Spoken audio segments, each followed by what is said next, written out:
Revenge with Karen. The morning I knew something was off, I came back from grabbing coffee, and my office door was cracked open.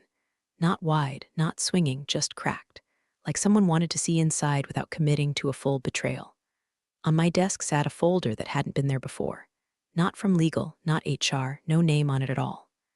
Just a project brief I hadn't been assigned, with my assistant's handwriting scribbled across the top. Thought this was yours. It wasn't. It had been passed down, reassigned, handled, and just like that, I knew. The air doesn't shift that suddenly in a company unless a storm's coming. And in logistics tech, storms wear loafers and smile through your exit interview. First, the calendar invite stopped landing in my inbox. Then my access to the shared legal drive started glitching. The accidental removals, they called it. Cute. My team began getting invited to strategy huddles I wasn't looped into. When I walked past the glass conference room wall, there sat the new VP of operations, slick hair, newer suit, smug grin, talking to my staff like he'd known them since kindergarten. I've been through 5 CEOs, 6 acquisitions, and more reorganizations than a Walgreens candy aisle. I don't rattle easy, but I do document. So I went home that night, poured 2 fingers of bourbon, and dug into the manila folder I kept in the back of my filing cabinet. Not the company one, my personal copy. The contract I signed 10 years ago when they begged me to leave a cushy federal compliance job to clean up their dumpster fire of a regulatory process. I flipped to the page I knew by heart, paragraph 7.4b. I highlighted it again, just for good luck. And before we go any further, do me one small favor. If you're listening and nodding along because this already smells familiar, maybe you're the Lisa in your office, maybe you're not. Take a second to like this story and hit that subscribe button. It helps more than you know. Keeps the team caffeinated and the petty tales flowing. Anyway, the next morning I noticed my name had vanished from the legal sign-off trail on one of our vendor contracts. No notification, just gone. A new junior analyst had inherited the task. I trained this kid 3 months ago. Bright-eyed, full of buzzwords, still believing team building retreats fix structural incompetence. Poor thing didn't even know the clause she skipped would have left us liable for $2.7 fine if the vendor went belly up. I flagged it. I waited. Silence. The thing about corporate betrayal is it rarely arrives in full costume. There's no villain monologue. It's breadcrumb sabotage. Death by inbox exclusion. Smiles that don't reach the eyes. And the new VP started popping by my office less to consult and more to casually remark that we're bringing in some fresh eyes to reevaluate legacy systems, which is Silicon Valley's way of saying make way, dinosaur. I've seen fresher eyes make more expensive messes, but hey, why learn from history when you can fire it? The only direct thing he ever said was during a drive-by at the coffee station. It's a new era, Lisa. Time to modernize the approach. Then he winked. Winked. I was in on it. I smiled. Polite, predictable.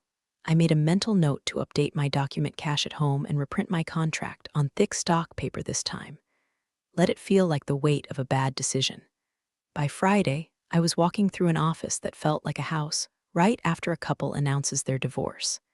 Everyone's friendly, but too friendly, like they're trying not to take sides yet. No one looks you in the eye for more than a second. Slack messages get shorter. You become a ghost in real time. I didn't cry. I didn't scream. I simply added one more post-it to my legal binder. Start prep now. You know the signs. Because when the hatchet finally drops, and it always does, you don't want to be the one bleeding on the floor.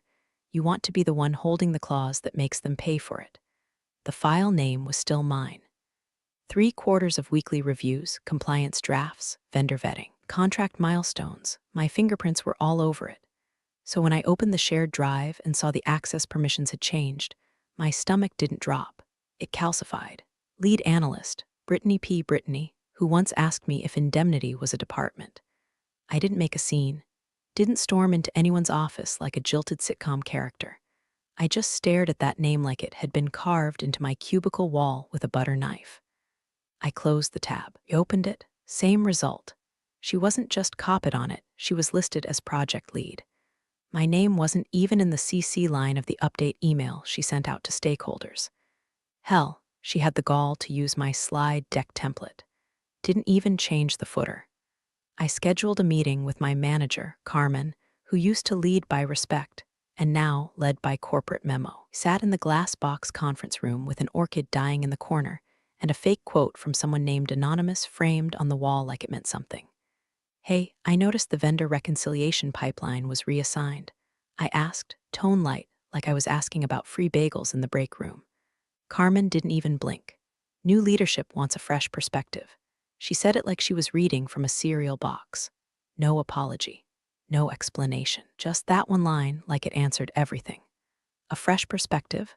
The only thing fresh about Brittany was her manicure, which she flaunted daily while tapping away at her keyboard like the password to wisdom lay beneath the Q key. I gave a tight smile. Sure. Just thought since I've been handling the vendor's state-level certification issues, it might be helpful to loop me in. "I'm sure Brittany will figure it out," Carmen said, sipping her organic tea with the calm of someone who knew HR was watching her metrics, not her morals. That afternoon, I opened the new project brief. First mistake, no legal sign-off. Second mistake, wrong statutory citation in the updated clause. Third mistake, a date mismatch in the milestone schedule that would, if pushed through, trigger a delay penalty from the vendor's contract. It was like watching someone try to wire a circuit board with spaghetti noodles. I flagged the errors using our internal review system. Tagged legal, tagged ops, tagged Brittany. No one responded. No, one responded. The silence was louder than any boardroom blowout. It was strategy, not accident.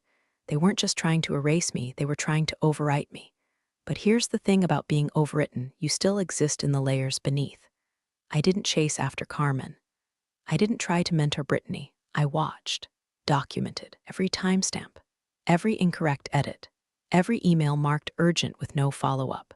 Meanwhile, the junior analysts started giving me those awkward glances. You know the ones, like watching someone who's been bitten by a snake but hasn't realized it yet. One of them, Diego, good kid, decent instincts, hovered at my doorway midweek and said, "Hey, I know you built the initial compliance framework for Project Talon. Just wondering if you still had the sourcing matrix." I handed it to him without a word. He looked guilty, like he'd stolen something, but it wasn't his fault. He didn't know they were sacrificing good work for cheap optics. What they didn't understand was that I had stopped caring about credit months ago. What I wanted now was proof. Quiet, clean, chronological proof. So I saved every version, took screenshots, downloaded backups, set up auto-forwarding for any Slack threads mentioning my name, just in case. I've seen companies slip before, seen leadership trip on their own ego, and fall headfirst into a compliance nightmare. You can warn them. You can shout from the rooftops. Or you can wait for them to set the fire themselves and show up later with a fire marshal and your annotated contract. I didn't protest. I waited. They called it a quick sync, corporate euphemism so surgically vague it should come with a scalpel. The invite hit my inbox at 9:12 a.m. on a Friday. No subject line. Just touch base. No agenda, no context. Just me, HR, and the new VP, triple booking my own execution. I wore navy, power color. Hair pulled tight. No makeup. The kind of look that makes men nervous because it doesn't apologize. The HR rep, Jessica, maybe 27, baby-faced, always smiling like she just finished a guided meditation, met me in the hallway like I was late to a birthday surprise. "Thanks for hopping on short notice," she chirped, leading me toward conference room C like we were headed to pick out muffins. Inside sat the new VP, Dean, the kind of man who probably paid extra to have his car windows tinted darker than legally allowed. He didn't stand up, didn't even motion to the seat. Just said, "Lisa," like I was the ghost of his conscience come to reclaim the copier. I sat, crossed one leg over the other, folded my hands in my lap, waited. Jessica pulled out a folder, blue, labeled, transition materials. I didn't blink. Dean cleared his throat, did that thing where a man tries to look serious by squinting slightly and steepling his fingers like he's contemplating chess, not signing off on someone else's mortgage. "We're restructuring," he said, looking toward a more agile organizational model. I waited for the meat of the lie. "Today will be your last day." There it was. No hesitation, just a guillotine in a sentence. Jessica slid the folder toward me. "We've prepared your termination packet, standard separation agreement, 2 weeks severance, NDA, the usual. Just need your signature and badge." I flipped open the packet. No reference to my original contract. No mention of bonus vesting, just boilerplate garbage. Like I hadn't been there 10 years, hadn't trained half the compliance team, hadn't spent the last 3 quarters rescuing the project Brittany was now casually unraveling like a poorly knit sweater. Dean folded his hands. We appreciate your contributions, truly, truly. God, they always throw that in like seasoning on a microwaved meal. I closed the folder. Let the silence bloom like mold on carpet. Then I smiled. Wasn't warm, it wasn't angry. It was the kind of smile you give when you've already read the final chapter, and everyone else is still on page 1. I'll have legal take a look, I said. Jessica blinked. Oh, it's just standard, I said. I'll have legal take a look. Dean's jaw twitched. I stood, placed the folder neatly back on the table like it was a dessert menu I wasn't interested in, and reached into my bag. Pulled out my badge, set it down. Next to it, keycard envelope with the words Property of Facilities scratched in Sharpie. No dramatics, just clarity. Thanks for the quick sync, I said. Jessica's eyes were wide. Dean's lips pressed thin. No one moved. I walked out, calm, steady, controlled. My hands were shaking, but only a little. The fire was there, burning under the ribs, but I knew better than to let it show. Not yet. By the time I got to the parking lot, my phone buzzed. No message, just a calendar notification.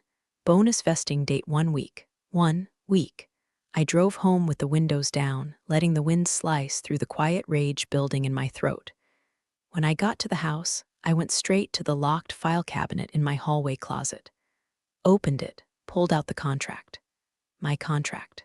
Flipped to the section I already knew by heart. Clause 7.4b. Termination without cause within 14 days of quarterly bonus vesting shall entitle employee to 20% of net quarterly profit as liquidated damages.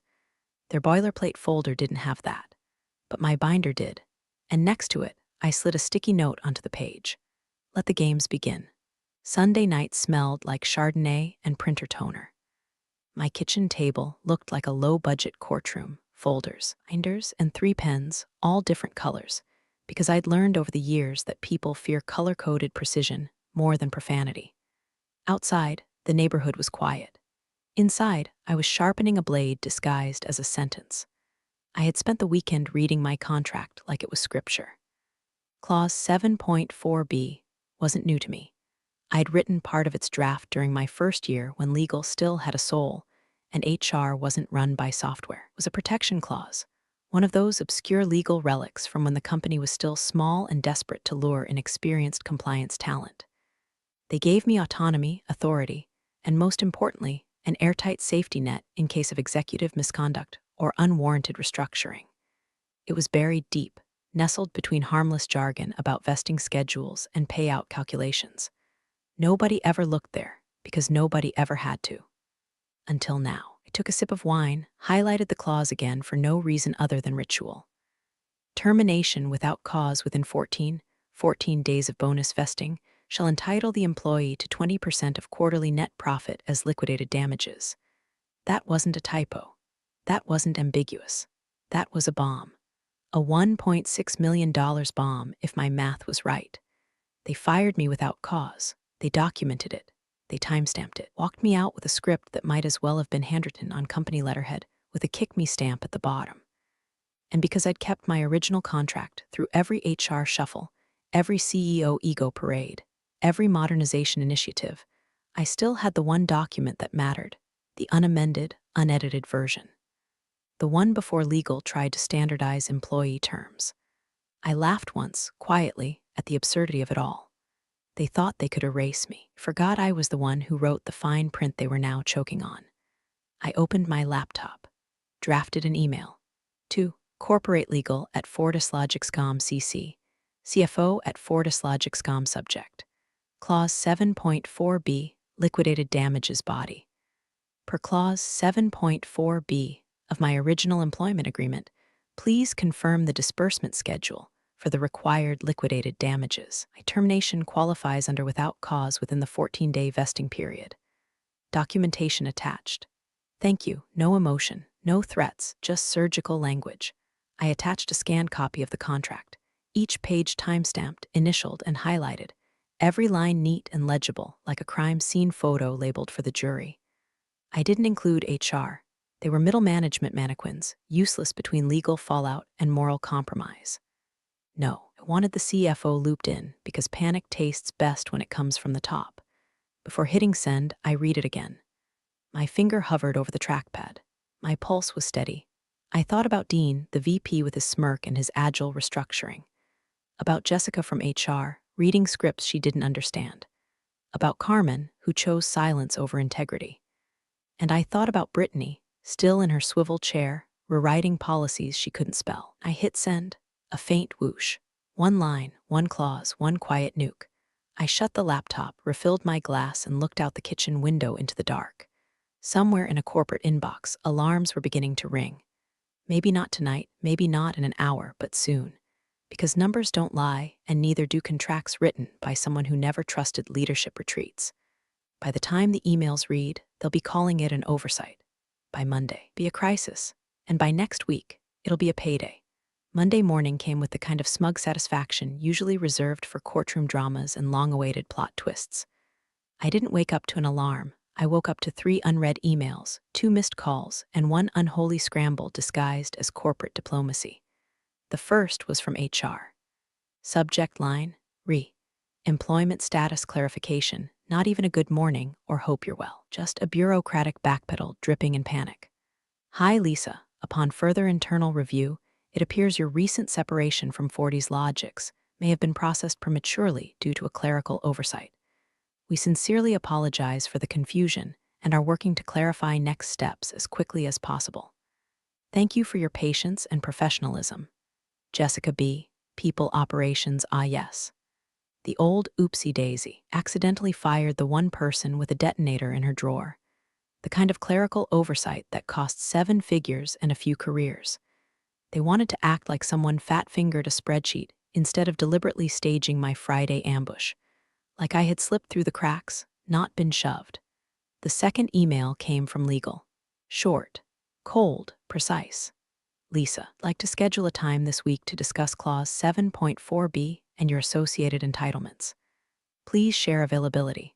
Regards, Derek V., Associate General Counsel. Boom. That's when I knew it had landed. When legal doesn't dispute, doesn't posture, doesn't pull out phrases like subject to interpretation, they're already negotiating the body count. Then came the voicemails. Dean. Twice. First call, timestamped 8:04 a.m. Lisa. It's Dean. Wanted to touch base and clear the air. Let's chat when you're free.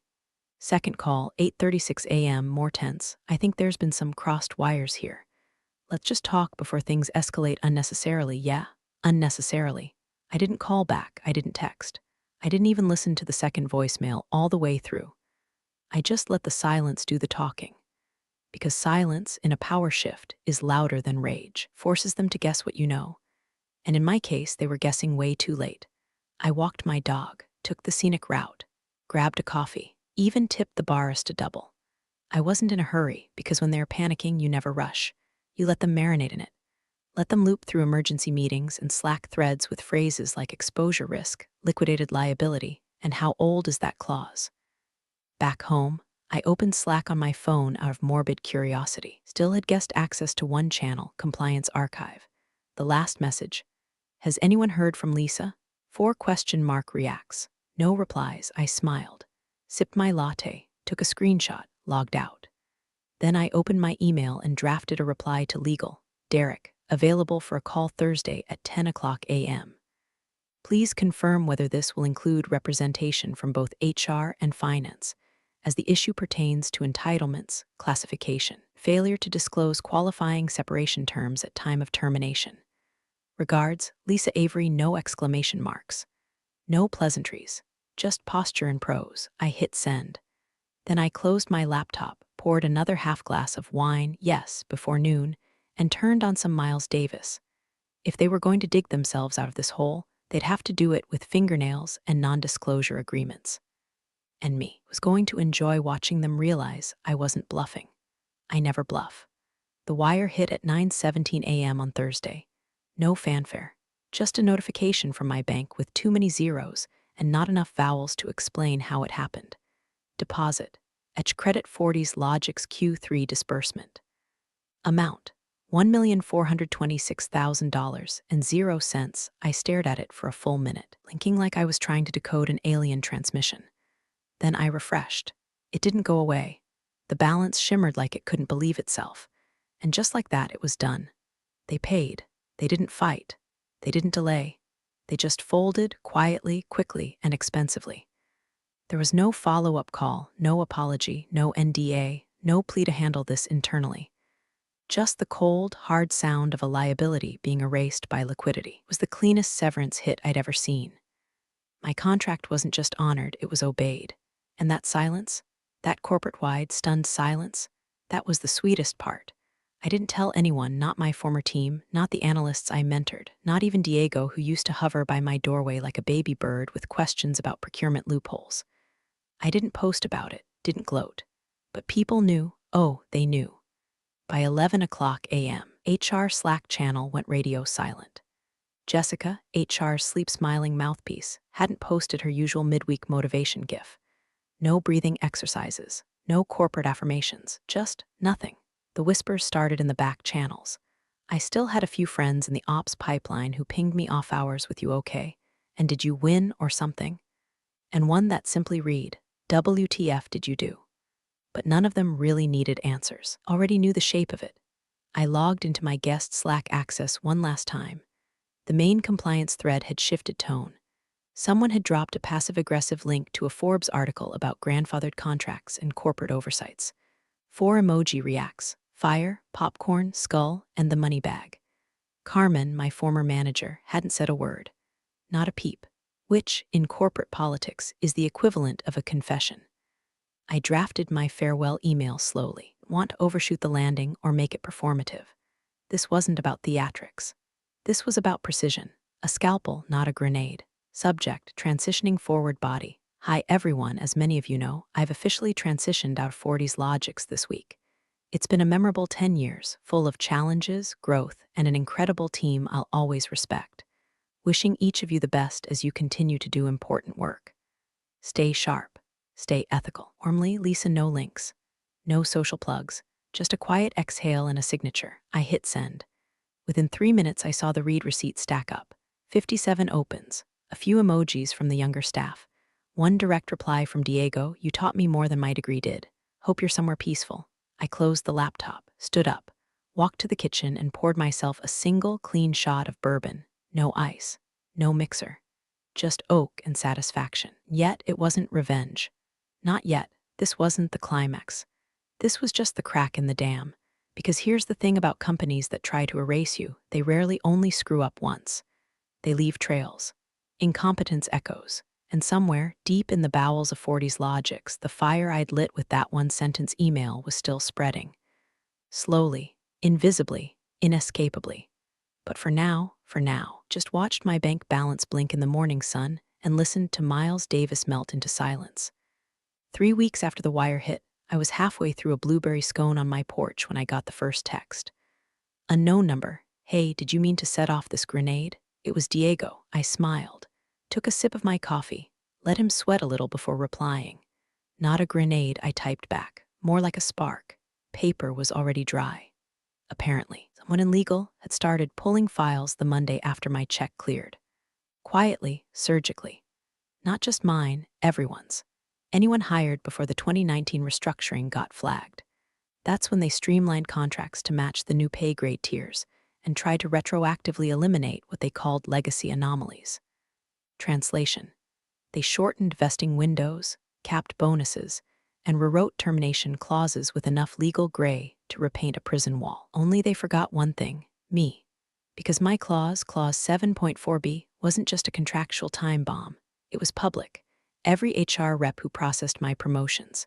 Every junior who asked me to walk them through vendor indemnity clauses. Every cross-functional team member who heard me say, "Always keep a paper trail." They all saw it. Some remembered. Some probably copied it. And now the audit floodgates were open. I heard through a former payroll specialist that legal had issued an internal memo marked high priority and do not forward. Which, of course, someone immediately forwarded.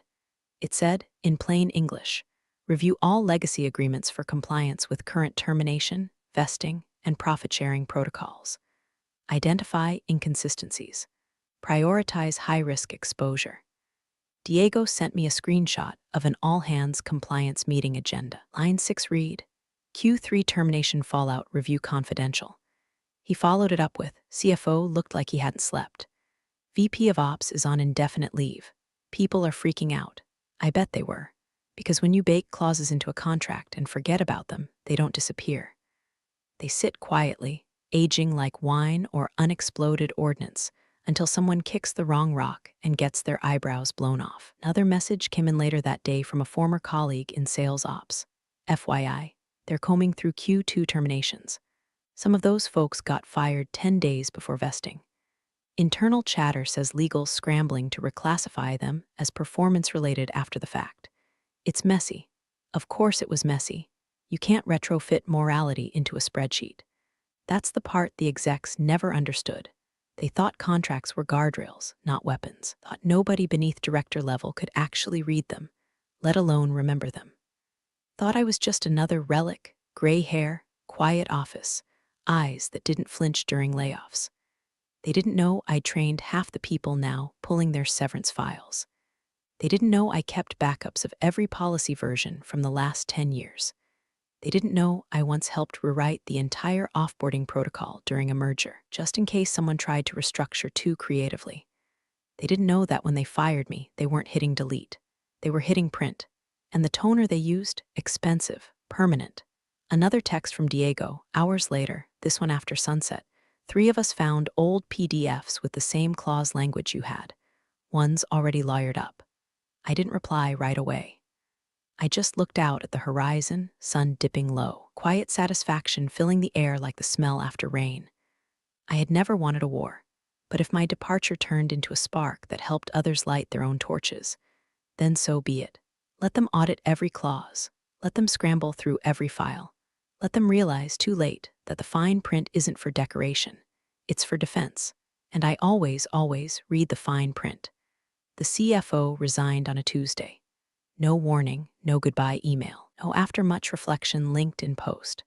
Just gone, erased from the company directory like a corrupt spreadsheet cell.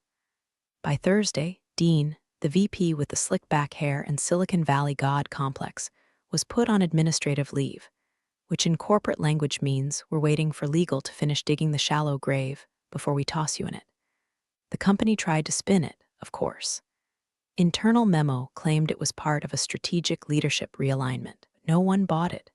The entire office could smell the smoke, even from behind their VPNs.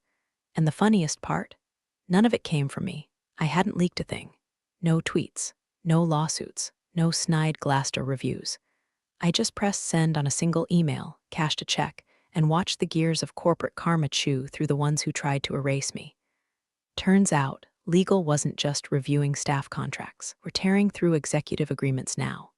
Bonuses, exit clauses, stock options, every handshake deal and wink-nudge arrangement that had been scribbled into side letters and forgotten about. A former colleague, Janelle from procurement, pinged me late Friday.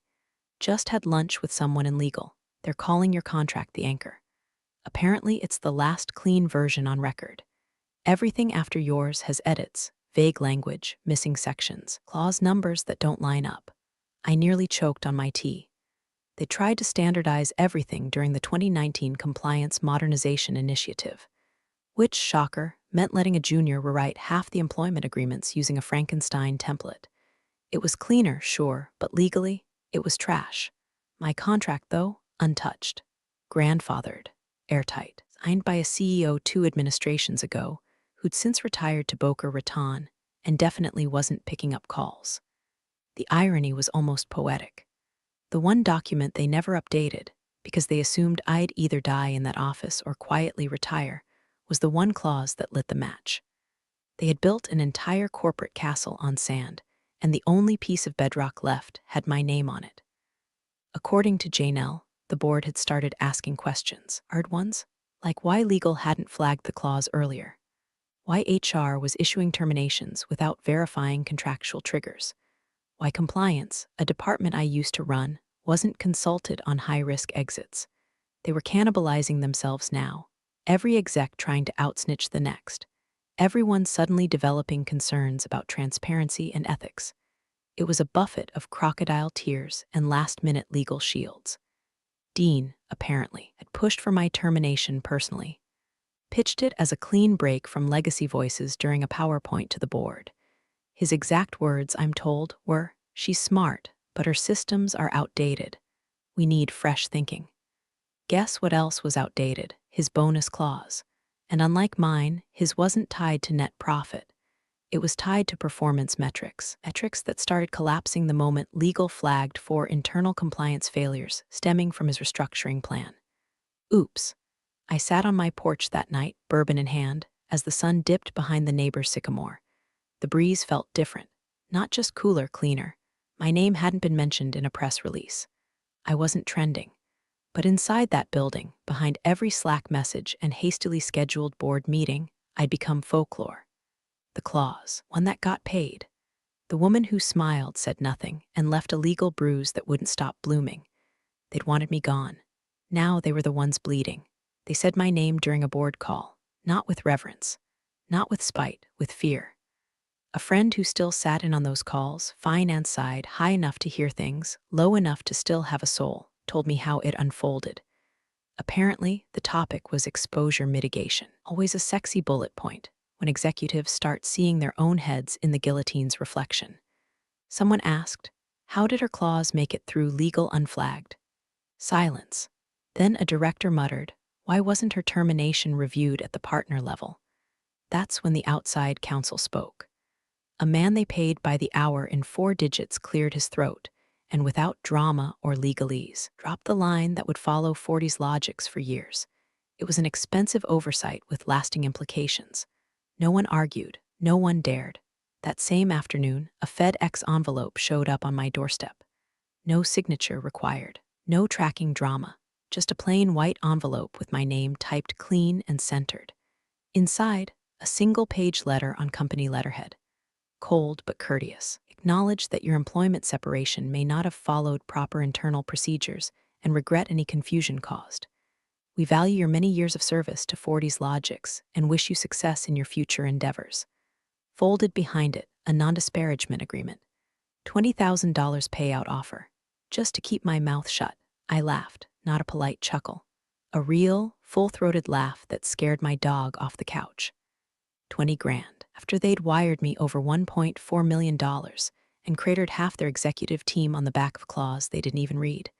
They wanted silence like it was a product they could still afford. I walked the letter straight to my shredder and fed it through without blinking. No reply, no acknowledgement, no signature. You don't owe peace to the people who lit the match and begged for water after their own house burned down. I poured myself a cocktail, gin, splash of lime heavy on the ice, took it out onto the balcony. The sun was just starting to dip, that golden hour where everything looks forgiving. My feet were up, my breath was steady. I hadn't checked Slack in weeks. My name was off every payroll system they controlled. But in that moment, I knew something they didn't. They thought they wrote me out. What they really did was write me into their company lore, not as a cautionary tale, as a correction. I opened my bank app. Number still sat there, untouched, undeniable. 7 digits of compliance-shaped vengeance. Not a bonus, not a handout, a consequence. My phone buzzed, a text. Unknown number again, but I knew who it was. Diego, they are rebuilding the onboarding system from scratch, and legal is rewriting every vesting schedule. Someone called you a legacy loophole. Thank you.